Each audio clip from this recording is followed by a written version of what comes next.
Hello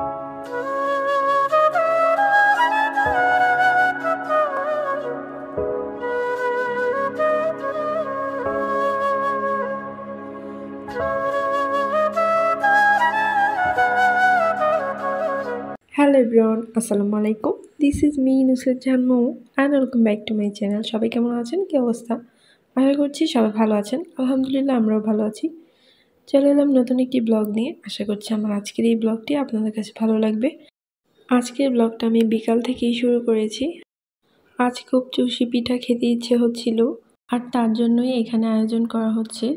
আজ বিকালের নাস্তায় চুষি পিঠা খাবো, সেই জন্য এখানে আমি একটা হাঁড়িতে পানি বসিয়ে দিয়েছি। তারপর এখানে পরিমাণ মতো লবণ দিয়ে দিয়েছিলাম, আর এখন 2 কাপ চালের গুঁড়ো দিয়ে একটা ডো বানিয়ে নিব।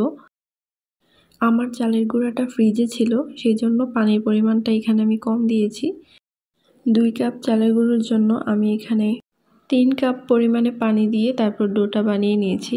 আমার চালের গুঁড়াটা যদি নর্মাল টেম্পারেচারের হতো তাহলে আমি এখানে 2 কাপের জন্য 4 কাপ পানি দিতাম। যেহেতু ডিপ ফ্রিজে ছিল, সেই জন্য এখানে আমি 3 কাপ পরিমাণে পানি দিয়ে তারপর ডোটা তৈরি করে নিয়েছি। চালের গুঁড়োটা মিক্স করে দিয়ে পানির সাথে এখন ঢাকনা দিয়ে দিচ্ছি, আর চুলাটা বন্ধ করে দিব। কিছুক্ষণ এভাবে ঢেকে রাখবো। কিছুক্ষণ বলতে 10 মিনিট আমি এভাবে ঢেকে রেখেছিলাম। এখন এটাকে আমি বড় একটা ডিশের মধ্যে ঢেলে তারপর হাতের সাহায্যে মথে নিব। মথে একদম মসৃণ করে নিতে হবে। কিছুদিন আগে আমি বাসায় এই রেসিপিটা ট্রাই করেছিলাম। আমার কাছে তো এটা খুব ভালো লেগেছে, তাই সেই অভিজ্ঞতা থেকে আবারও আজ বানিয়ে নিচ্ছি। আর এই তো ডোটা আমার মথে নেওয়া শেষ। এখন লম্বা লম্বা করে লতা বানিয়ে নিচ্ছি। তারপর ছোট ছোট করে চুষি পিঠার শেপ দিয়ে নিব। আমি প্রথমবার যখন এই পিঠাটা বানিয়েছিলাম অনেক বেশি মজার হয়েছিল। তখন বানিয়েছিলাম গুড় দিয়ে, আজ বানাবো চিনি দিয়ে। একটু বেশি করে দুধ দিয়ে নারকেল দিয়ে বানালে কিন্তু এটা দারুণ লাগে খেতে। তাই আজ আমার খুব ইচ্ছা হচ্ছিল, তাই খুব সহজেই বানিয়ে নিচ্ছি। সেই সাথে আপনাদের সাথেও শেয়ার করছি।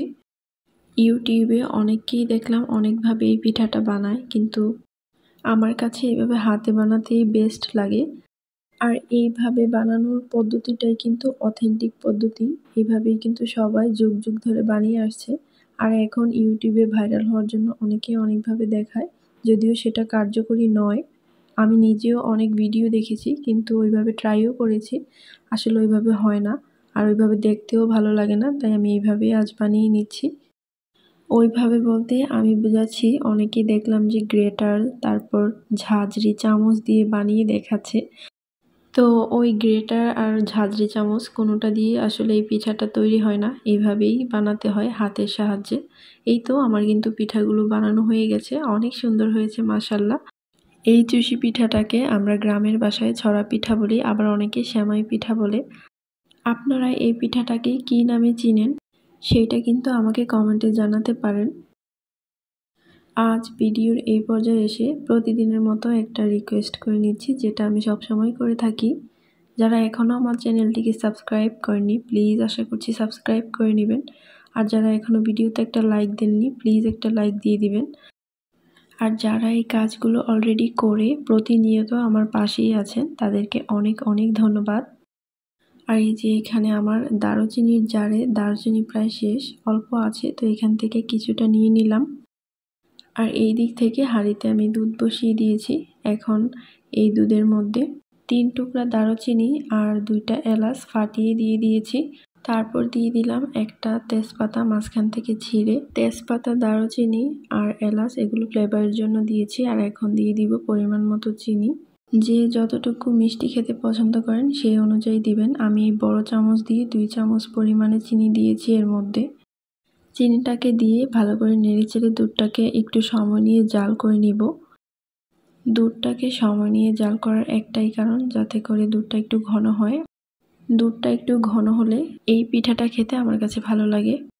তো এই তো নেড়েচেড়ে একটু সময় নিয়ে দুধটাকে জাল করে নিচ্ছি।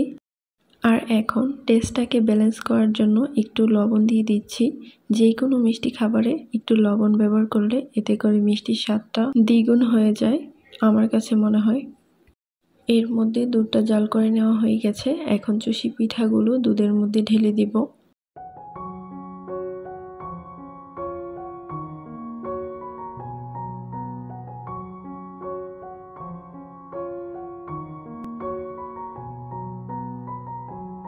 তো এই তো চুষি পিঠাগুলো ঢেলে এখন মিক্স করে দিচ্ছি দুধের সাথে।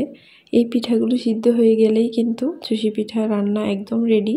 আমার কাছে মনে হয় এই পিঠাগুলো যদি একবার বানিয়ে নেওয়া যায় তাহলে রান্না করা একদমই সহজ। তো মোটামুটি আমার কিন্তু রান্নাটা হয়ে গেছে। এখন আমি এলাচ, দারুচিনি আর তেজপাতাগুলো উঠিয়ে নিচ্ছি। এগুলো কিন্তু দাঁতের নিচে পড়লে খেতে ভালো লাগবে না। আর এখন আমি আগে থেকেই কুড়িয়ে রাখা নারিকেল নিয়ে আসলাম। এই নারিকেলটা কিন্তু আমার ডিপ ফ্রিজে ফ্রোজেন করা ছিল। এখন আমি সরাসরি এর মধ্যে দিয়ে দিব। তো এই তো এখন আমি নারিকেল কোড়ানোটা দিয়ে দিচ্ছি। দিয়ে তারপর কিছুক্ষণ চুলার উপর রেখে উঠিয়ে নিব। আমার চুষি পিঠা কিন্তু রান্না শেষ। এই মজাদার চুষি পিঠা যারা পছন্দ করেন তারা কিন্তু চাইলে বানিয়ে খেতে পারেন। তো এই তো নারকেলটাকে এখন ভালো করে নেড়েচেড়ে চামচের সাহায্যে মিক্স করে দিচ্ছি। আর এখন একটা চুষি পিঠা উঠিয়ে আমি একটু চেক করে নিব। চুষি পিঠাটা যখন সিদ্ধ হয়ে যাবে তখন কিন্তু একটু শক্ত টাইপের হয়ে যাবে। একটা পিঠা উঠিয়ে একটু চাপ দিলেই আপনারা বুঝতে পারবেন। আর এই টিপসটা কিন্তু আমি আমার শাশুড়ি মায়ের কাছ থেকে আজ জানতে পারলাম। এর আগে কিন্তু আমি এটা জানতাম না।